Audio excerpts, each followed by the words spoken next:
भैया आज आपने बैठक की थी, किस संबंध में क्या रहा?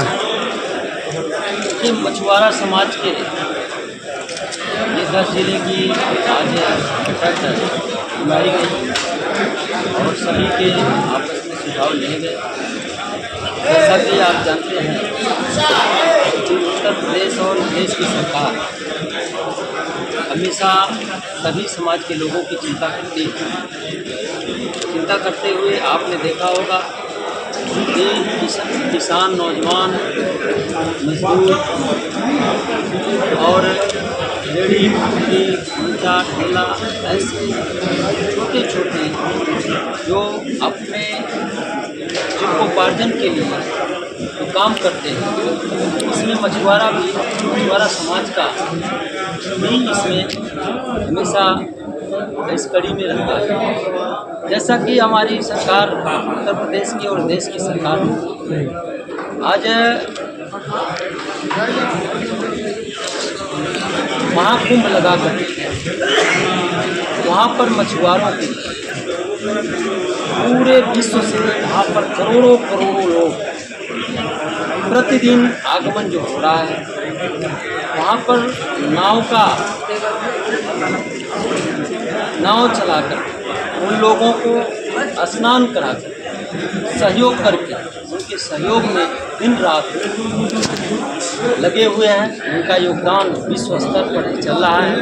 जिस प्रकार से इस देश को आज़ाद कराने में सबसे अग्रणी भूमिका इस समाज की रही मछुआरों की, ठीक उसी प्रकार से आज महाकुंभ में भी उन लोगों ने सबको सुनियोजित ढंग से सही गंतव्य स्थान तक नाव से ले जाकर स्नान करा करके उन लोगों का सेवा भाव करने में जो लगे हैं।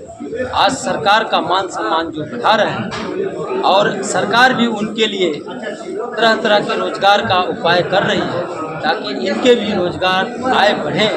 इस प्रकार का काम किया है। हम ये सब ले करके आज यहाँ हम लोग जो है उनके लिए और सरकार को भी धन्यवाद देते हैं, मछुआरों को धन्यवाद देते हैं। ये इतना बड़ा कार्य। अच्छा, विगत दिनों धर्मात्मा निषाद की मौत हो जाती, उसको लेकर सियासत पूरी तरीके से गर्म है और क्या लग रहा है कि पीड़ित परिवार कह रहा है कि अभी तक उसे न्याय नहीं मिला, उसकी लड़ाई आप लड़ेंगे? देखिए, धर्मात्मा निषाद एक समाज का बहुत ही जुझारू कार्यकर्ता था।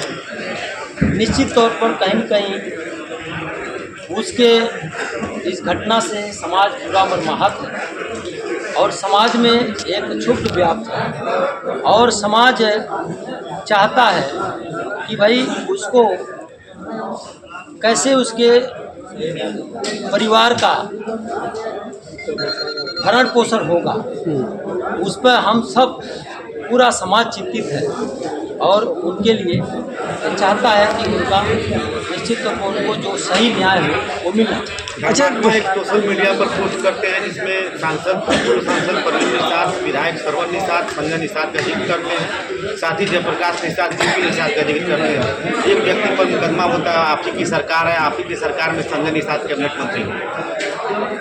देखिए, ये जो भी हम अगर कोई भी बात करते हैं जिसका हमारे पास तथ्य नहीं तो ये जांच का विषय हो जाता है और जांच करके जो सही है उस पर कार्रवाई करने का काम हमारी सरकार की है और करेगी। अच्छा, धर्मात्मा निषाद का आरोप ये भी है कि डॉक्टर संजय निषाद लगातार निषाद समाज को गुमराह कर रहे हैं।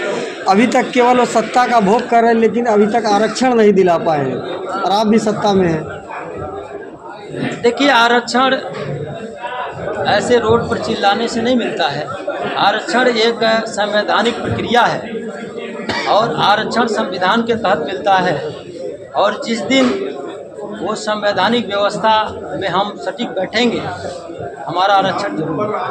सरवन निषाद गए थे मिलने के लिए पीड़ित परिवार से, लेकिन उनको लोग उनका मुर्दाबाद का नारा लगा के उनको भगा दिया परिवार वालों को। क्या लग रहा है इस तरह की स्थिति रहेगी तो जो लड़ाई लड़ रहे हैं संजय निषाद, वो क्या उसमें अमली जामा पहना पाएंगे आरक्षण? देखिए, ये जनता की आवाज़ है।